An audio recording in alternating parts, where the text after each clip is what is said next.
গাৰ্গে বাণীবদ্ধ কৰা এটি গীত শ্ৰোতাসকলৰ বাবে আগবঢ়াবলৈ লৈছো। গীতটি আপোনালোকৰ একেবাৰে পৰিচিত, কাৰণ পৰৱৰ্তী সময়ত সেই গীতটি ব্যক্তিগত খণ্ডৰ ষ্টুডিঅ'ত বাণীবদ্ধ কৰি জুবিন গাৰ্গে নিজৰ এলবামত সন্নিৱিষ্ট কৰিছিল। এতিয়া কিন্তু আমি যিটো গীত শুনাবলৈ লৈছো সেই গীতটো স্পুলত থকা গীত।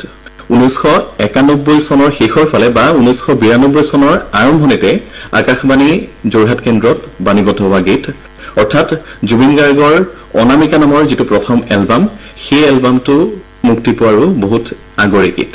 আহক আমি একেলগে সেই গীতটি উপভোগ কৰোঁ।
Look,